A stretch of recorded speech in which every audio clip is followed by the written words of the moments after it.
Okay, so Silver Star is Europa Park's B&M Hypercoaster, and I didn't like it much. It didn't meet any of my expectations, and I didn't go in with many expectations, to be honest.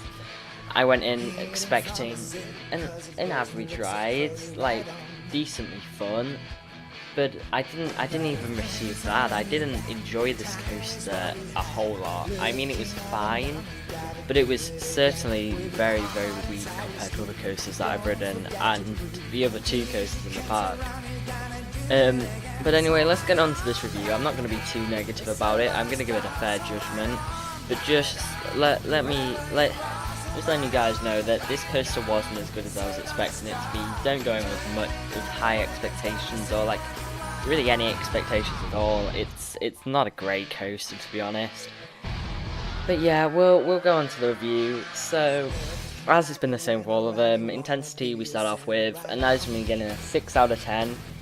It's got decently intense after the first drop, and the drop's alright. I was expecting more out of it, but as you go over the top, it's quite fun. But then, as you go down the drop, it's just like, we're dropping, and you don't feel anymore.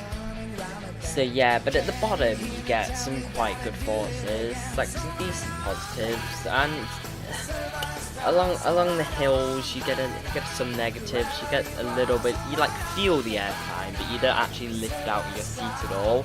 Like you don't even feel like it's coming close to lifting out of your seat. It's a very floaty ride, and of course it's not very relentless. But as a whole, this coaster just feels very, very forceless. So it's me getting a 6 out of 10. Yeah, okay, so airtime is going to be getting a 7 out of 10. There was a lot of floater airtime, especially after the mid-course brake run. That's when the ride actually picks up. Before the mid-course brake run, it is quite just boring, I find. Like, nothing really happens. You just go over a few hills, no airtime, and then after the mid-course you get decent airtime. You kind of get pulled over the hills on the back. And if the ride after the mid-course, it's much more of a better ride, but up until then it isn't great. And of course there is better airtime on the back. I had 2 rides on the back, and my other 4 rides, I didn't get a front row ride because as I was going front row they managed to shut it off for some reason, and all the other time front row was just like an extra half-hour queue, and I didn't really want to wait that long for a coaster that I didn't enjoy too much. So yeah, it's much better off the mid-course, as I said, but still there's no ejector really. I didn't lift out of my seat at all in this ride, which is a shame considering it is a hypercoaster.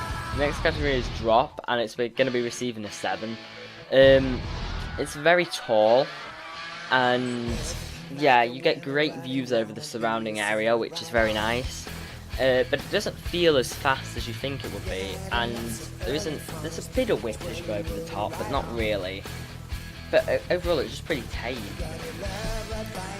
Pacing is going to be getting an 8 out of 10, as it speeds into the brakes, and the ending of the ride feels a lot faster than the beginning does. But it's not going to be getting a higher score because at the start it's literally just up and down airtime hills, just camelbacks, and it isn't that fun.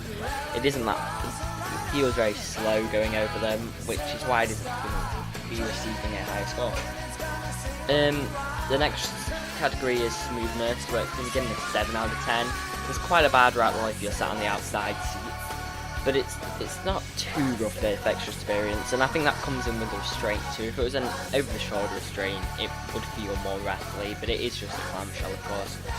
But for some reason I found row 4 the most rough. I don't know what that's all about. Maybe it's because it wasn't on a wheel, or what it was on a wheel, or something to do with that.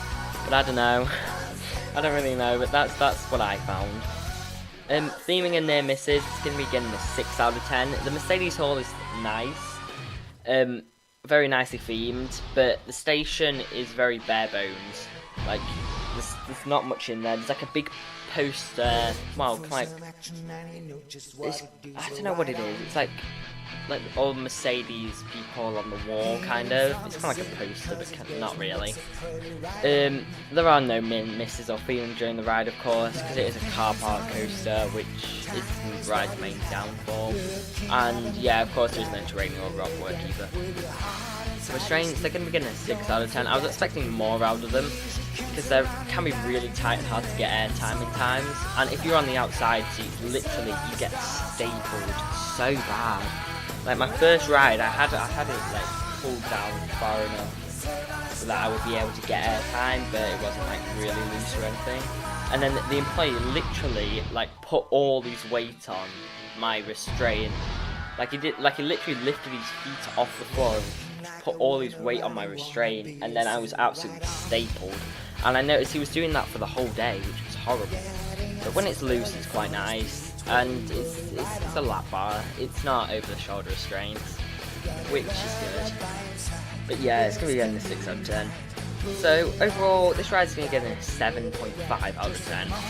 It's pretty forceless, and there's little airtime until after the mid-course, of course. It's tall and gives great views, and the queue moves fast, which is the main positive about this ride, to be honest. So it's easy to get lots of rides in, and it's quite fun. But yeah, this coaster wasn't what I was expecting it to be. And overall, a bit of a disappointment, but it doesn't really affect my view on the park at all.